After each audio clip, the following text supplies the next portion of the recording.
Once upon a time, there was a man who had 2 wives. One day, his first wife became ill. She called her 2 children and said to them, "My dear children, soon I will die. Now kiss me and say goodbye." Her children were very sad. "Mother," they said, "our father's second wife hates us. If she doesn't give us food, what shall we do?" "Don't worry," their mother said. "When you're hungry, go into the forest. You'll find someone to feed you there." The mother died, and the 2 boys cried for many days. Then they went to their father's second wife. "Please," they said, "we're hungry. Let us eat with you." "What?" said their stepmother. "You want me to give you food? I don't have enough for my children. Go away. I haven't got anything for you." The younger brother began to cry. "I'm hungry," he said to his older brother. "I want something to eat." His older brother took his hand. "Don't worry," he said. "Remember what our mother said. We'll go into the forest and find someone to feed us there." So the 2 children went into the forest, and there they found a cow. The cow was very kind to them. Every day she gave them food to eat. The children were happy. They were never hungry. Now, the children of the second wife could not understand it. "Who feeds you?" they asked their brothers. "Why are you never hungry? And why do you go to the forest every day?" One morning, the oldest girl said, "I'm coming with you to the forest today. I want to know where you find your food." Her 2 stepbrothers tried to stop her. "No, don't come," they said. "You'll be tired and hungry. We don't do anything in the forest. We have no mother to give us food, so we just walk all day until we're tired." But their sister asked them again and again, so at last they agreed to take her. They walked about in the forest all day until they came to the home of the cow. The older boy didn't want to tell his stepsister about the cow. He wanted to keep the secret. But his little brother was very hungry, and he said, "Please, I'll die if I don't have some food. Call the cow and let's eat." So they called the cow, and she came and gave food to the brothers, and they ate it. When they got home, the children's stepsister said to her mother, "I know my brother's secret. There's a cow in the forest who gives them food every day." The next day, the woman went to her husband. "Husband," she said, "you know that I'm pregnant and our new baby will soon be born. I need to eat very good food. If I don't eat well, the baby won't be strong. Bring me the cow from the forest." "What cow?" her husband said. "I don't have a cow." His wife became angry. "I know your secret," she said. "I want the cow that feeds your children."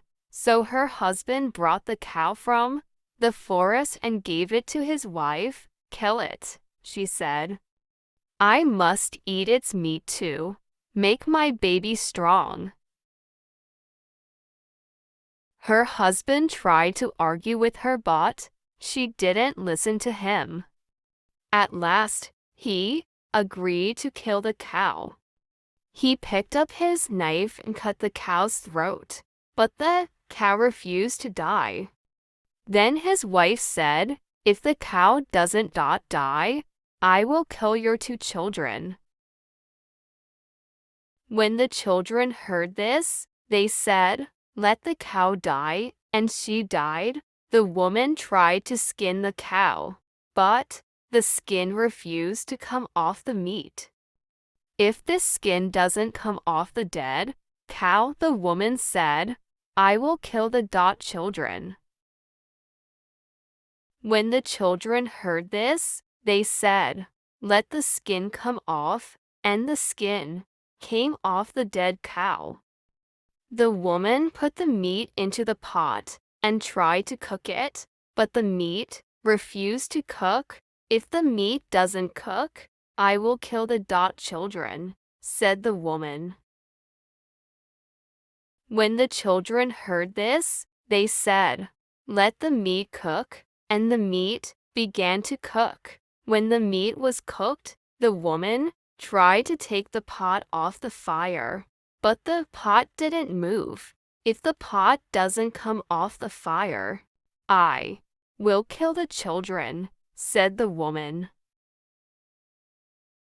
When the children heard this, they said, "Let the pot come off the fire," and it came off the fire. Then the woman took the meat out of the pot and ate it. The 2 brothers were worried now. "Our stepmother has killed our cow and now she wants to kill us," they said. "We must run away." So they ran away into the forest. There, they lost each other. One brother went one way. The other went another way. Years passed, and the brothers grew up. The younger brother went away, but the older brother stayed near the forest. One day, as the older brother was walking near a village, he saw a girl, and he fell in love with her. She was the daughter of the chief. The chief had many daughters, but this one was the most beautiful of them all. The young man began to meet the girl secretly, and she fell in love with him, too. Now, there was a war between the villages at that time. Every night, when it was dark, enemies came to fight against the village where the chief and his daughter lived. So every night, the young man came to fight for the chief. One day, the chief said to his men, "Who is the stranger who comes every night and fights beside me? I want to meet him." "Ask your daughters," his men said. "They will know." So the chief told everyone to come to a meeting. When they were all together, he called his daughters and said to them, "Bring your husbands and your lovers here, so that I can see them all." So all the chief's daughters came with their husbands and their lovers. But the young man from the forest, who loved the chief's most beautiful daughter, had smallpox, and he was very ill. He sat far away from the others and did not look up at the chief. The chief's beautiful daughter ran up to him and took his hand. "What are you doing?" said the chief. "Come away from that man. He has smallpox." "But father," said the girl, "this is the man who fights beside you every night. He is brave and strong. I love him, and I want to marry him." The chief was angry when he heard this. He didn't want his daughter to marry a man with smallpox. He began to shout at her. Then he stopped. Everyone was looking at him. What's the matter? Asked the chief. Why are you all looking at me? Your head, sir, the people said. Look. It's growing. It's getting bigger and bigger. The chief put his hands up to his head. It was true. His head was growing bigger and bigger. Please, father, his daughter said, please let me marry this man. If you don't let me marry him, your head will grow and grow. If you do, it will become the right size again. Everyone said, yes, sir. Let her marry the young man. Do what she says. So the chief agreed to the marriage. At once his head stopped growing and became the right size again. Then the young man and the chief's daughter were married, and they lived happily ever after.